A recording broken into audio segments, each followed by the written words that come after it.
Hello, I'm Christine Bauer, and I'm really happy to give the keynote of this year's Humanize workshop. And I thought I use this opportunity not reporting one study after the other, but telling you a story, a personal story. And I start right away with ice cream. I don't know about you, but I really like ice cream a lot. And I usually decide between two flavors, which are both my favorites, and I can't decide which one is the best. One is hazelnut, one is raspberry. And I used to go to the same ice cream shop over and over again over the years. And it seems that the ice cream shop owner has created a user model about me because already knows that I like hazelnut a lot and I like raspberry ice cream a lot. So when I one day came to his shop, he said, well, what do you take today? Do you take hazelnut or raspberry? And I said, no, today I want to have lemon. And that was the day when his user model failed. And how could such a thing happen? And that's the thing where I want to go back to what we're doing when we deal with user models and trying to adapt our systems to the users that we encounter. So we learned pretty soon that one size does not fit all. We can't just have one service, one product, or spreading out the same piece of information to everybody, because that's not an effective manner to reach everyone and so to satisfy the preferences and needs of all the different human beings that we have. So we started grouping people by common characteristics. And so we address each group of people in a different manner, and we think we have found one thing that they have in common. But over time, sometimes we find out, well, actually, this characteristic that we've chosen, where we think this is the thing that these people have in common, is not ideal. So we regroup people by another characteristic. And so we use this new characteristic to group people and to address the different groups in different manners. Hopefully, this new way of grouping people and addressing people is better than the first one. When you start doing something you rarely know in advance. But frequently we found out, well, it's better, but still it's not it. So we regroup those people again because we even find another characteristic, another behavior that can characterize users with having something in common for each group. And so we use this new way of addressing groups in different manners. But overall, we sometimes think, well, grouping is so complicated, segmenting people. Every person is so unique. So we try to address each individual in an individualistic manner, in an individual manner. And so we try to build a user model for each individual. So we take every feedback that we get, every nuance by what a user is doing, what a user is clicking, what the user is purchasing, to create a user model, to learn more about this user, about the preferences, the characteristics, to really understand the user. Sometimes we find out, oh, one behavior, one step was actually, yes, this user did it, but it was somehow an outlier, something strange might have happened. So remove that again as from our user model, one block, and put other steps to it so that we finally, in the end, hopefully have the ideal user model representing a user. And we do that for every single user. And the more pieces we have added to user model, the more we think we understand the whole. And I want to question that. Do we really understand? And that's the point where I again want to tell you a very personal story. I just recently moved to the Netherlands. So I moved from Austria to the Netherlands a couple of months ago. And the picture you see, that's my Dutch beauty. That's the bike that I bought here. Just the very first day when I came here, people were addressing me, you have a bike? Like, no, not yet, it's my first day. But you need a bike. Yes, I will do that later on, just have to figure out new things, just move this country. But you need a bike, do you have a bike? You need a bike. Yeah, so I felt kind of a pressure to get a bike here. In the Netherlands, everybody is going by bike, so also had to do so. So I went out to buy a bike, and that's my Dutch beauty that I have. And built on this behavior that is it, I was purchasing this bike. You may try to create a user model. You may try to learn about me, try to understand who I am. So you might think, well, she has a bike, so maybe she's sportive, or maybe not so sportive because it's not a racing bike, it's just a city bike thingy. You may also think, well, that must be her most preferred color, so this golden ochre, dirty yellow thing, because why else should someone choose a bike in such a color? Yeah, you may create such a user model, but it's far from reality, because I bought this bike because I had no other option actually. I had requirements that I needed for riding a bike safely, and it was the only bike available that fulfilled it. I wanted to have a bike that fits my size, so most Dutch people are really tall, and I'm not as tall as average Dutch person. And the second criterion was I wanted to have 2 handbrakes. If I just have a back brake, I'm not a safe bike rider. So it was a very important condition for me. And the combination of having 2 handbrakes and the bike had to fit my size, that was the only option that was available that I could get within the next days. So I bought this one because I needed a bike. There was lots of pressure, like everybody was asking me, you need a bike, you need a bike, you need a bike. So I had a bike. So I was actually glad nobody was asking me anymore about the bike. So was happily ever since then going my bike on a daily basis, and I really like it, enjoy it a lot. And thinking about our user models, I think, yeah, that was a very special situation, like nothing else available. And like, yes, I'm Austrian, I'm not from the Netherlands, and maybe that's why I behave a bit weird compared to other Dutch people in my choice of a bike. So that's a very special case where the user model may not go right. Well, so I was riding a bike on a daily basis, my Dutch beauty, and you could update the user model. Well, now we know she's riding a bike on a daily basis. She really enjoys it. You can build from that, learn from that. And then we had a very snowy winter week. And everything was packed with snow, like on all the streets, there was snow everywhere. And it was also not taking away the snow, it was everywhere, and I just could not ride my bike. There are some people who can ride a bike on deep snow.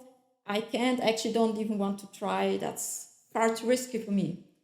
So we had this situation in this week with lots of snow, and whatever system would have predicted I would ride my bike, I would like riding the bike, I would think it's safe to ride a bike, would enjoy it, I would have failed because this situation was just not it for doing so. And again, you might think, yes, well, it was an exceptional week. Our model will learn that this week was a very exceptional week. It has outliers, it was a seasonal thing, but overall, we know a lot about you and you now enjoy riding the bike. Yeah, I don't agree with that. There are many authors, and I just have this one quote from Gerhard Fischer as one representative of people saying so, about what we need to do to address the right person. And he said, we need the right information at the right time, at the right place, in the right way, to the right person. And this is also valid for content, products, services, not only for information. And when we really want to fulfill this, then it's not only about the person, also the situation matters.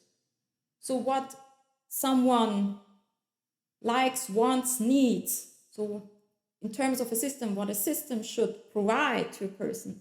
Yes, it depends on the person. Each person is different, but it also depends on the situation for each person separately. And situations, we encounter lots of different situations through our lifetime, but also on a daily basis, you encounter several situations. And a really intelligent system, so the ideal intelligent system, is aware of its context, and this refers to both the person as well as the situation, and then adapts to it. I want to give you a very specific small example to let you know what I really want to talk about. For instance, we know that a lot of people listen to music while doing exercise, while they go jogging or running. And music may adapt in real time to the situation. You might think, okay, yeah, first thing, every person should be presented with music that they enjoy. Okay, then we have some personalization.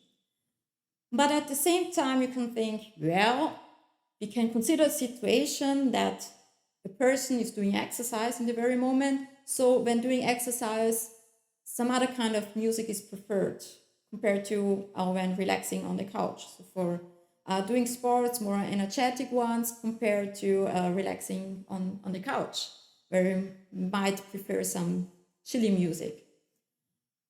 But the situation can even be broken down to on a more fine-grained level, because it's not just jogging or not jogging. It's okay, you stand in the beginning, you decide, well, do I want to do exercise today, now? Should I not? You get dressed up for doing jogging, and then you say, yeah, should I really? Like, it's cold outside, I really like that. And you start slowly, you start walking, going quicker. Later on, you may sprint.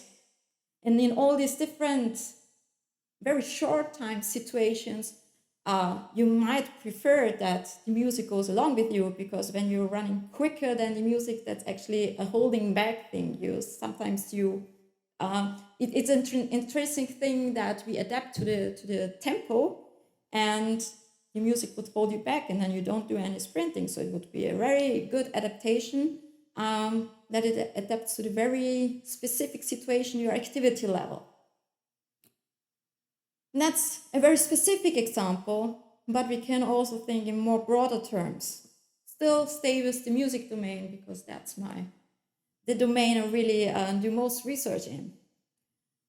I have here some examples of context elements that might be relevant for music recommendations for specific persons in specific situations. So first, personal preferences. This research has shown that personality traits have an influence, or at least correlated with what kind of music people prefer. So we can take this psychological theory to find the right music for the individual. We can also consider mood, whether someone's happy or sad, for instance, and take it into account. Again, we think, okay, mood, that's tied to a specific person, because when I'm sad doesn't mean everybody on the world is sad. It's a specific thing tied to myself, which is not shared with everybody.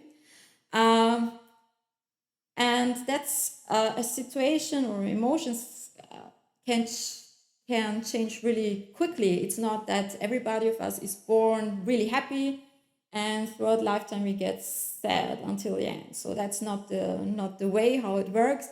So moods and emotions can change very quickly throughout the day. Then another characteristic, the cultural background. Again, cultural background might be tied to a person. It remains with one for a longer time, but it's not a thing that's stable.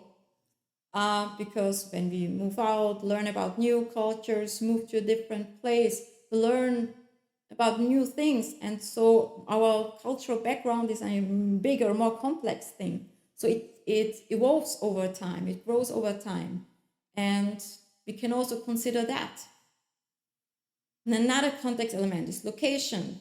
And there are very different facets how location can be measured or actually defined. It could be someone's in the car, in this case listening to music, or someone's on the couch, someone's in a fitness studio, someone's just entering a concert. But it could also be location in terms of someone's in Paris, someone's in Utrecht, someone's in Texas. The time component. We frequently talk about time. Time may also play a role for concerning music that is preferred or accepted, what a user wants to listen to. For instance, Christmas songs are typically preferred around Christmas, or let's say at least accepted around Christmas. In July, this rarely any person really prefers to listen to Christmas songs. Not that there's no one existing, there could be people. But time is not only a seasonal component. Time is also refers also to time on a day. Maybe the preferences of one individual are different. When just get up in the morning, you have to get motivated, you have to get energized, compared to you have to calm down in the end of the day and prepare yourself to fall asleep. And so the preferences, which might all together be shaped by personal preferences, personality in general, there's situational components that come into play. In this example concerning time. Also the purpose, and that's related to the example that I gave before. Do I want to use music, listening to music for calming me down, for relaxing? Do I want to use music for the purpose of giving me motivation to do exercise, and I just stop after 2 steps? Another context element that is not only tied to a specific person is companionship. When you listen to music alone, you have friends with you, you have your children with you, maybe your preferences might shift a bit. For instance, when you're listening to music together with your children, you might want to avoid songs with explicit lyrics. So another example. Then yet another example that is actually not tied to a person itself is the speakers, the loudspeakers that you use when listening to music. Do you have subwoofers available, or do you have tiny speakers, maybe even only the speakers that you have on your laptop? If you want to listen to music where the strong bass is really important, with tiny speakers that it's not very enjoyable. If you have a subwoofer, then you might even choose those songs where the bass plays a big role. So even that may have an influence what's preferred, what's needed, what's accepted, what's enjoyable. And this is just a small excerpt of all the possibilities, so it can be continued. And again, you might think, yeah, so she's really mixing up things. Some pieces are tied to a person, other pieces are tied to a situation, some may be shared among people, some is not, so it's very confusing. Well, it's just, we all do that, or maybe, what's going on? Well, we try to put some structure into that, so bring some structure into that. We refer to it as the Persid matrix. You might think, strange name. Persid is the abbreviation of personalization and situationalization. We use personalization and situationalization on 2 dimensions, 2 orthogonal dimensions, and this creates actually 6 different boxes, 6 different scenarios that we can consider when we do adaptation. And also, not only for adaptation, it can also help to understand users and the situations to finally do the adaptation, because if we don't understand them, the adaptation can go wrong. So talking about box 1, there's no adaptation at all. Same info, same service for everyone. There's no personalization taking place, no situationalization taking place. we don't need to know anything about a situation or a person, just everyone gets the same thing. Yeah, that's probably boring, but sometimes it's a good choice to do so. Then we have box 2, where we tailor our service info product to a specific individual. And that's actually the most researched on scenario in the realm of personalization. We try to adapt our setting to a specific individual. That's why we have our user models and create our user models. There's another way of where we can still speak of personalization, and that's when we adapt to a group of individuals. It's not the very same as adaptation to an individual, because when we have a group, we may have to take the different, like even contradicting preferences of the individuals that are part of the group into account. But we also may consider that when specific individuals come together, suddenly each individual's preferences actually change because of this group setting.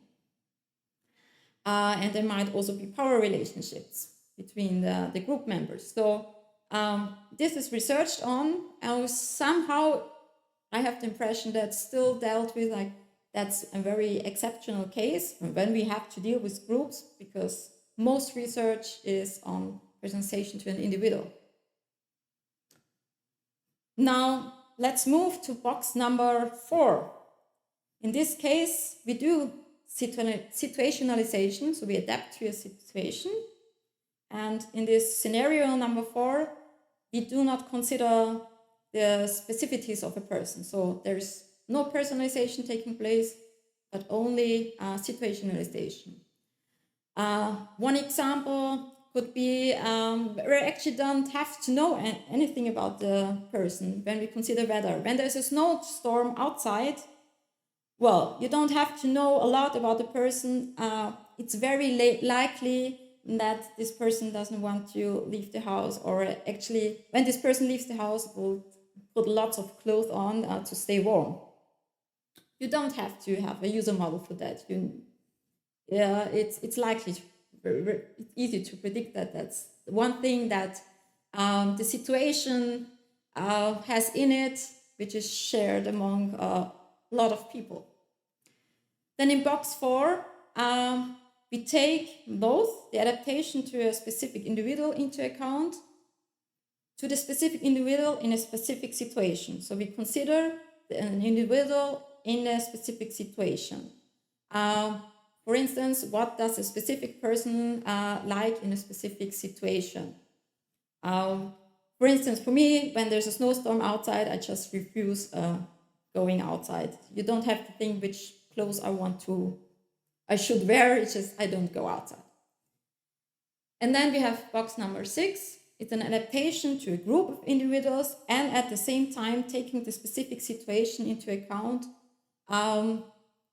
So that's the most complex scenario to think of. So I try to give you some, to explain the structure and how we can put all these aspects of personal preferences of users into account, but also to show you the complexity and also the importance of these different situations that people may encounter. And you might wonder, well, I started with this story about ice cream. Why the hell did I choose lemon? Well, the ice cream shop owner has built his user model about me over years, that my preferences are hazelnut or raspberry, but it was not valid in the very moment. Why? Well, for me it was so clear. It was a very, very hot day, extremely hot. I already had 2 scoops of hazelnut ice cream before, and I just had to be something more refreshing, and that was the only way to do with lemon ice cream. So just one example of my life where the situation really matters. And I think we also should consider the different situations that our users encounter throughout their lifetime. I wish you a great day.